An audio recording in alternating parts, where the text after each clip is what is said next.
and welcome to World Cup Today. It's Pete, Sharland and Demitri D'Cunha in for you today. It's an off day at the World Cup, so we're going to do something a little bit different. We're going to look towards all the potential winners of the awards for this World Cup. But before we get started, let's check on football's progress on its journey home.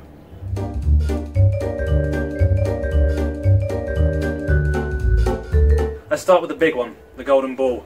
And I think we're going to have to start with the France-Belgium semi-final on Tuesday. Let's start with the Belgian players. I think for me, Demi, there are three players in that list: sort of Hazard, De Bruyne and Lukaku. I mean, Hazard for me, I know De Bruyne got the goal and Lukaku's been getting a lot of praise, but Hazard's, his work rate and the way he beats players, he's just taken his game to a whole new level at the moment.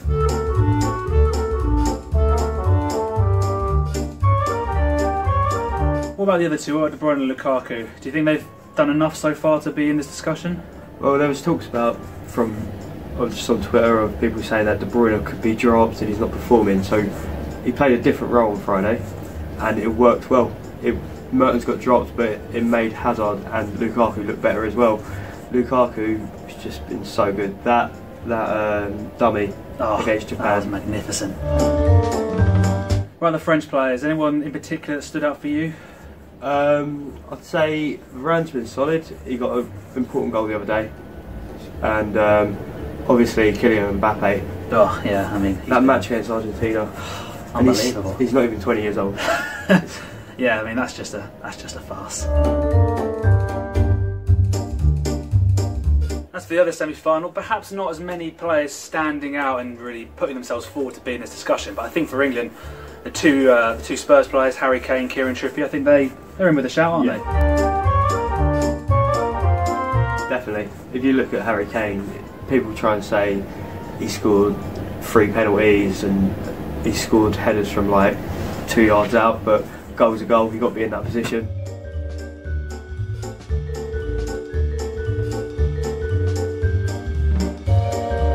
Obviously, it's a shame that the other Harry Maguire can't be in this discussion. I mean, that head is magnificent.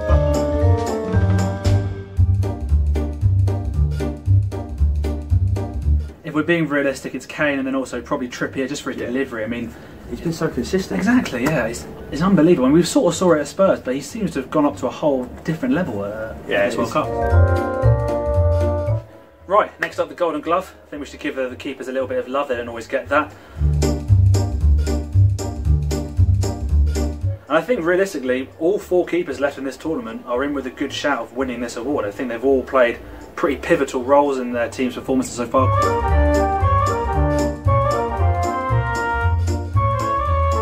Demi, which keeper is sort of standing out for you at the moment? Well, I'm going to go for Jordan Pickford just because he has just been immense. The saves that he was making yesterday, he got Man of the Match award, and it's just such a vital penalty save.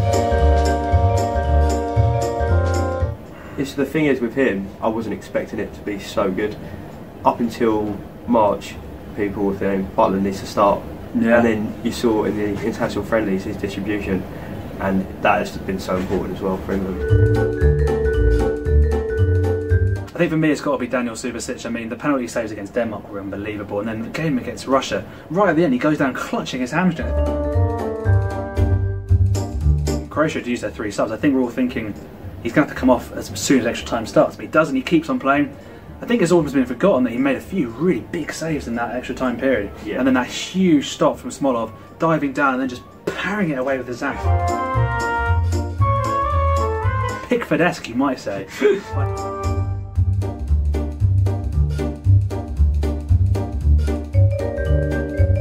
From the goalkeepers to the men who put this in the net, time to talk about the strikers.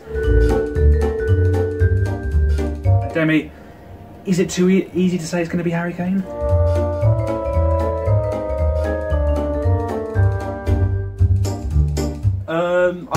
I think that his only challenge, realistically, is Lukaku, just because of the way he's playing at the minute.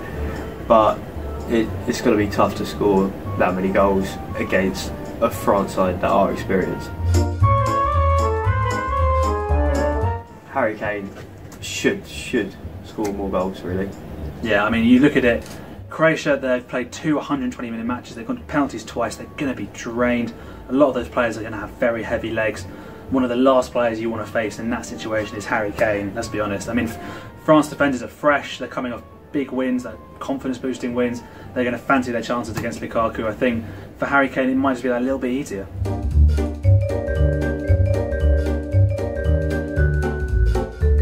Right, finally the Young Player Award, and Demi, is there any point in even discussing this? No way. There's only one winner of it. You have to be under the age of 21, and this guy has taken the tournament by storm. Kylian Mbappe has got it. Yeah, I mean, we've waxed lyrical about Mbappe enough. Eric, what do you think? Don't cry for 3 Argentina. The truth is faster than you, running through the field. You could not catch him. You tried your hardest. He kept his distance.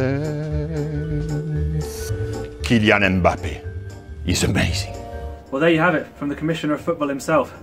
We can't think of anyone who's more guaranteed a victory than Kylian Mbappe.